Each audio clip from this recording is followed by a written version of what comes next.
নিছে। নেওয়ার পরে আপনি সুন্দর করে বোঝেন।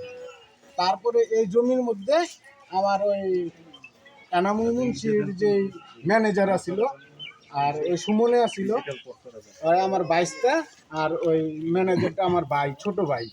ওরা এই জায়গার উপরে টিপু সুলতানরে টাকা দিছিল বায়না সূত্রে 10 লাখ টাকা দেওয়ার পরে টিপু সুলতান যে বিদেশ থেকে এই জায়গায় আসছিল, আসার পর মনে করেন এসপি আইছে কার সূত্র ধরে, বাতেন সাহেবের সূত্র ধরে এই জায়গায় এসপি বাতেন সাহেবের থেকে এই জমি কিনছে, বিক্রয় করছে। এসপি বাতেন সাহেবের থেকে এই জমি কিনছে, কেনার পরে দেখছে যে টিপু সুলতানের লগে এই জায়গায় আশুলিয়া থানার ওসি আয়া বইছে, তারপরে মনুর চেয়ারম্যান আয়া বইছে, তারপরে বিচার আচার হওয়ার পরে তারপর দেখছে মিলমিশ হইতেছে না, তারপরে বলছে যে এনামুল মুন্সির কাছে এই বিচারটা নিয়ে গেলে ওই ক্লাবের মধ্যে এনামুল মুন্সি যা বিচার করবে তা আমরা মান্য নিব।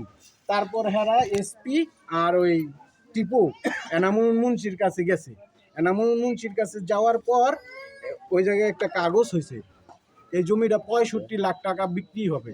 বিক্রি হলে এসপি 35 লক্ষ টাকা নিবে আর 35 লক্ষ টাকা নিবে টিপু। এটা একটা চুক্তিপত্র হয়েছে। এটা হওয়ার পরে তারা তিনজন মিলিতভাবে ওই যে আমার 22 জমি বিক্রি করছিল বায়না সূত্রে। ওই সময় আমার বলছিল, চাচা আপনি এই বাড়িতে একটু দেখশুন করেন, থাকেন, যেহেতু এই বাড়িতে কেউ থাকে না, খালি বাড়ি, ভয় পায়। তা ওই সময় তো এটা বৈধ হিসেবে আমি ছিলাম, আমি আজও পর্যন্ত আছি।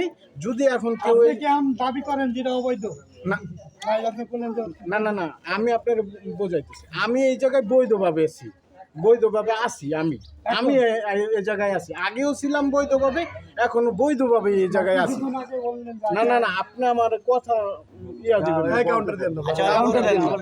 তা এই জায়গায় যে আমি আছি, এই জায়গায় আমার ওরা তিনজনে মিলিতভাবে রাখছে।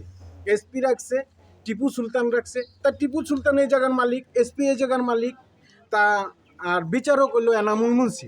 তাহলে আমাকে তিনজনে এই জায়গায় রাখছে, তাহলে এই জায়গায় তো আমি সন্ত্রাসী করতে আসি না। ঠিক আছে, ওইটা বলতেছে আপনি। এই যে বর্তমান উনি যে মালিক দাবি করতেছেন, শুনেন, তারপরে উনি মালিক না? হ্যাঁ, আমি বলি ওনার ব্যাপারটা পরে আসছে।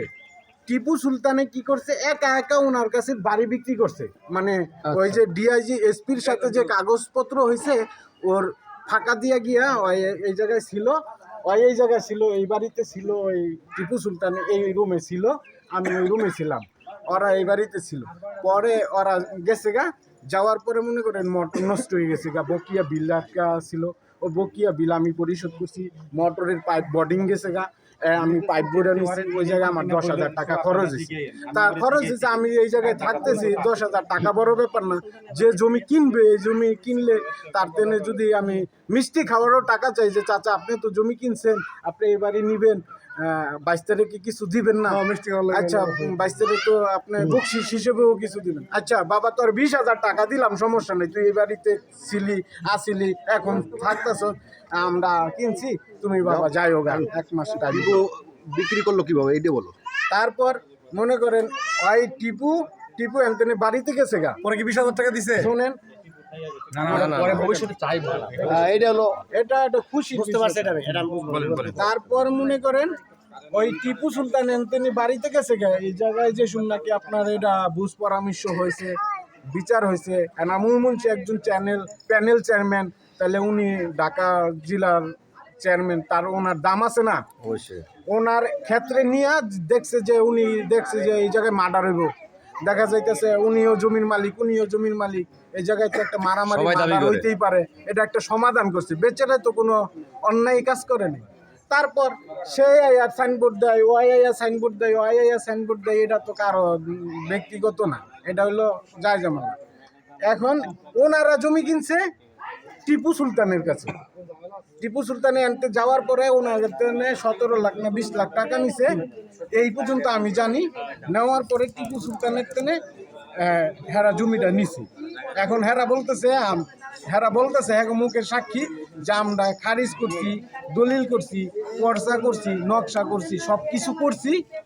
তা করা হ্যাগো কমপ্লিট, যদি হ্যাগো কাগজ কমপ্লিট হয় তাহলে এসপির সাথে বসেন। আমি আগেও বলছি ঢাকা আপনার সাভার থানা কিংবা আশুলিয়া থানার ওসিরে নিয়ে আসেন, ওসির সাথে এসপিকে ফোন দেন, এসপি আসুক এই জায়গায়, বাতেন সাহেবের তেনে কিভাবে জমি কিনছে, বাতেন সাহেবের কাগজ ঠিক আছে কিনা, এসপির কাগজ ঠিক আছে কিনা, না টিপুর কাগজ ঠিক আছে কিনা, না আপনাকেও কাগজ ঠিক আছে, আপনারা ঠিকভাবে নিয়েছেন, তাহলে সমাধান হয়ে যাবে। আপনারা যদি বাড়ি কিনা থাকেন, আপনারা মালিক হলে আপনারা আইয়া উঠবেন। আর যদি হেরা পায়, হেরা মালিক হয়ে থাকে, তাহলে হেরাই উঠবো। এখন এসপি সাইনবোর্ড লিখে দিয়ে গেছিল, হ্যাঁ দিতে পারে, এসপিরও তো জমি আছে এই জায়গায়, এসপি কাগজ নিয়ে বইছে না, এসপি কাগজ নিয়ে বইছে, তাহলে এসপির ছাড়া তো এটা সমাধান হওয়া সম্ভব না। এটার মূল মালিক ছিল কে? এটার মূল মালিক ছিল কবির মির্জা, আমার খালাতো ভাই, ওই পাড়ার, উনি বিক্রি করছে। জন্মসূত্রে তার মালিক ছিল। হ্যাঁ, জন্মসূত্রে না, হয়তো বা কিনছিল অনেক আগের থেকে। অনেক আগের থেকে উনি মালিক ছিল কবির মির্জা। তারপর মনে করেন উনি বাতেন সাহেব ওনার সাথে হয়তো বা ব্যবসা করছে, ওই লেনদেন হয়তো বা বাতেনের কাছে বিক্রি করছে। বাতেনের সাথে বিক্রি করছে। তারপর মনে করেন কিছুদিন গেছে গা, 15-10 বছর কিংবা 5 বছর গেছে গা, পরে মনে করেন আবার টিপুরতে বিক্রি করছে। তাহলে এই কাগজে বিএসএ তো ওই বাতেন সাহেবের মালিক।